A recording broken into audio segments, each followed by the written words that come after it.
Hi friends, welcome to my channel. ఈరోజు అయితే automatic car ఎలా నడపాలో చూపిస్తాను. ప్రజెంట్ అయితే మన దగ్గర XUV 500 అయితే ఉంది. చూడండి, ఫస్ట్ అయితే కార్లోకి వెళ్ళిపోదాం. చూడండి, ఇక్కడ మనకి మాన్యువల్ కార్లో అయితే కీ ఉంటుంది. ఇప్పుడు ఆటోమేటిక్ వచ్చేసి ఇక్కడ స్టార్ట్ అండ్ స్టాప్ అని బటన్ అయితే ఉంటుంది ఫ్రెండ్స్. అది ఇక్కడ లెఫ్ట్ సైడ్లో స్టీరింగ్ ఇక్కడ ఉండొచ్చు, లేదా కింద డాష్ బోర్డ్కి ఉండొచ్చు.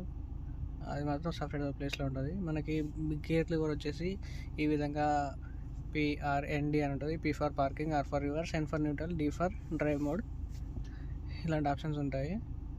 మనకి బ్రేక్ ప్రెస్ చేసి ఇది ప్రాపర్ బటన్ అయితే స్టార్ట్ చేయాలంటే ప్రెస్ చేస్తే అలా స్టార్ట్ అయిపోతుంది. చూడండి, కార్ అయితే స్టార్ట్ అయిపోయింది.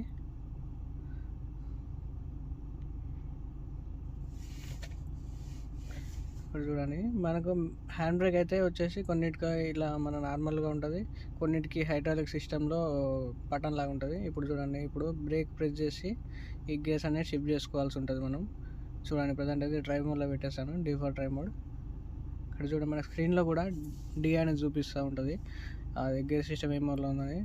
ఇప్పుడు మనం బ్రేక్ని మనం మాన్యువల్లో క్లచ్ని అయితే ఏ విధంగా లిఫ్ట్ చేస్తే కార్ ముందుకెళ్తుందో, ఈ ఆటోమేటిక్లో బ్రేక్ని అలా బ్రేక్ వదిలిపెట్టగానే అలా మూవ్ అవుతూ ఉంటుంది కార్. చూడండి ఫ్రెండ్స్, ప్రజెంట్ అయితే కార్ అయితే మూవ్ అవుతుంది.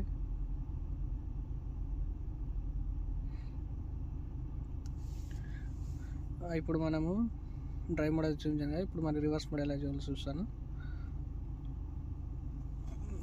మేము మళ్ళీ బ్రేక్ ప్రెస్ చేసుకోవాలి.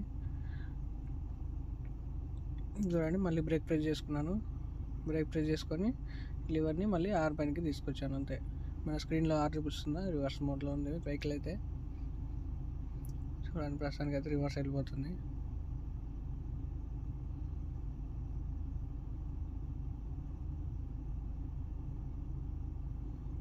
వెళ్తుంది.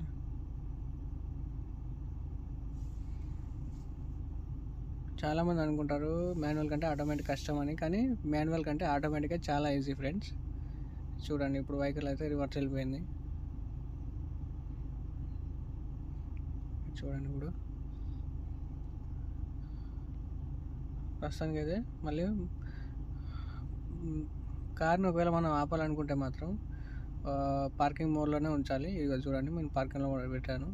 పార్కింగ్ మోడ్లో పెట్టేసి హ్యాండ్ బ్రేక్ వేసాక అప్పుడు మళ్ళీ బ్రేక్ ప్రెస్ చేసి ఇంజన్ ఆన్ ఆఫ్ బటన్ మీద క్లిక్ చేస్తే అప్పుడు కార్ అనేది ఆగిపోతుంది.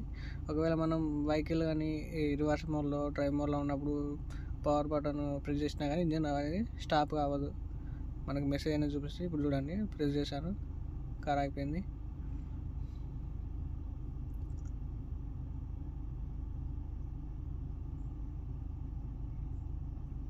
D ఫర్ ఒక్కటే గుర్తుపెట్టుకోండి, D for drive mode, P for parking, R for rivers.